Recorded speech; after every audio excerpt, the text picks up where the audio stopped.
নমস্কাৰ বন্ধুসকল, আজিৰ এইটো ভিডিঅ'ত আমি আপোনালোকৰ লগত আলোচনা কৰিম যে আপোনালোকে যিসকলে পিএম কিষাণৰ হিতাধিকাৰী হয়, অৰ্থাৎ আপোনালোকৰ যিটো 20 নম্বৰ কিস্তি আছিলে, সেই 20 নম্বৰ কিস্তিটো আপোনালোকৰ বেংকৰ একাউণ্টলৈ পোনপটীয়াকৈ চৰকাৰৰ ফালৰ পৰা ট্ৰান্সফাৰ কৰা হৈছে ডিবিডিৰ মাধ্যমেৰে। মই আজিৰ এইটো ভিডিঅ'ত আপোনালোকৰ লগত ষ্টেপ বাই ষ্টেপ আলোচনা কৰিম যে আপোনালোকে কোনসকল হিতাধিকাৰী আপোনালোকে বা আপোনালোকৰ যিটো 2000 টকা আছে, অৰ্থাৎ আপোনালোকৰ বছৰত আপোনালোকে 6000 টকা আপোনালোকে লাভ কৰিব পাৰে, আৰু 21 নম্বৰ কিস্তিখন আপোনালোকে কোনসকল হিতাধিকাৰী লাভ কৰিব পাৰিব।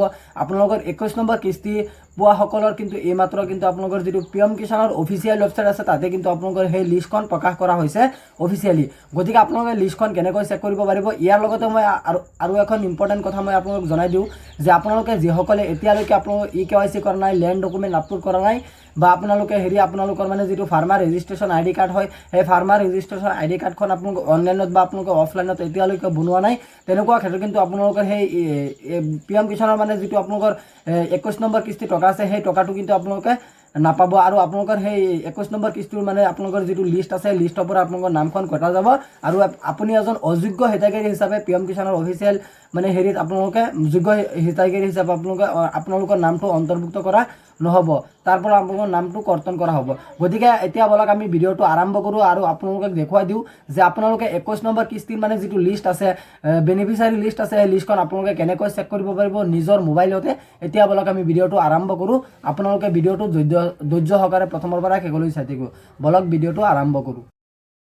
আপোনালোকে লিষ্টখন চেক কৰিবলৈ হ'লে পোনপ্ৰথমতে আপোনালোকৰ এইটো ৱেবছাইটত আহিব লাগিব। এইটো ৱেবছাইটৰ লিংক আপোনালোকৰ সুবিধাৰ কাৰণে মই এইটো ভিডিঅ'ৰ ডেছক্ৰিপশ্যনত দি দিম। আপোনালোকৰ ডেছক্ৰিপশ্যনৰ পৰা ক্লিক কৰি ডাইৰেক্টলি কিন্তু আপোনালোকে পিএম কিষাণৰ যিটো অফিচিয়েল ৱেবছাইট হয়, আপোনালোকে ডাইৰেক্টলি কিন্তু এইটো ৱেবছাইটত আহিব পাৰিব।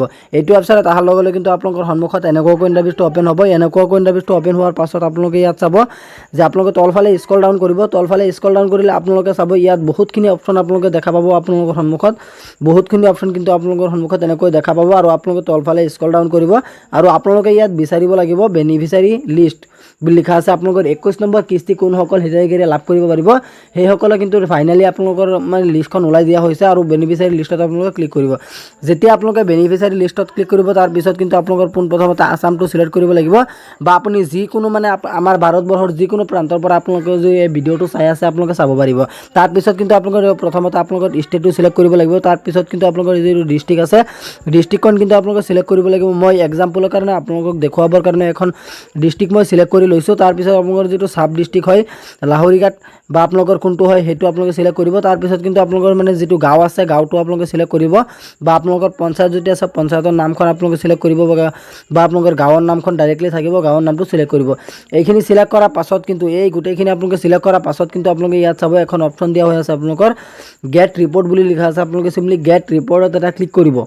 তাৰপিছত কিন্তু আপোনালোকৰ সন্মুখত এনেকুৱাকৈ ইণ্টাৰফেচটো অ'পেন হৈ যাব। আপোনালোকে চাগে নিশ্চয় গমেই পাইছে যে এইটো আপোনালোকৰ মানে যিটো পিএম কিষাণৰ মানে যিটো আপোনালোকৰ অফিচিয়েল লিষ্ট হয় 21 নম্বৰ কিস্তি পোৱাসকলৰ, সেই 21 নম্বৰ কিস্তিটো আপোনালোকে ইয়াত চাব যে 1ৰ পৰা একেবাৰে বহুতলৈকে দিয়া হৈছে। আপোনালোকৰ মানে আপোনালোকৰ পঞ্চায়তত মানে কিমানজন মানুহে আপোনালোকৰ পিএম কিষাণৰ মানে যিটো আঁচনি আছে, এই আঁচনিখন কিমানজন মানুহে লাভ কৰি আছে, সেইটো কিন্তু আপোনালোকে চাব পাৰিব। গতিকে আপোনালোকে চাগে নিশ্চয় গমেই পাইছে যে আপোনালোকে লিষ্টখন কেনেকৈ চেক কৰিব পাৰিব। গতিকে আজি ইমানখিনি আছিলে আপোনালোকক দিবলগীয়া ইনফৰমেশ্যন। আশা কৰিছোঁ ভিডিঅ'টো চাই ভাল পালে। যদি ভিডিঅ'টো চাই ভাল পালে তেন্তে ভিডিঅ'টোত এটা লাইক কৰি দিব, আৰু আপুনি যদি আমাৰ চেনেলত নতুন আছে প্লিজ আমাৰ চেনেলটো ছাবস্ক্ৰাইব কৰিবলৈ নাপাহৰিব। ধন্যবাদ থাকিল সকলোলৈ। জয় আই অসম।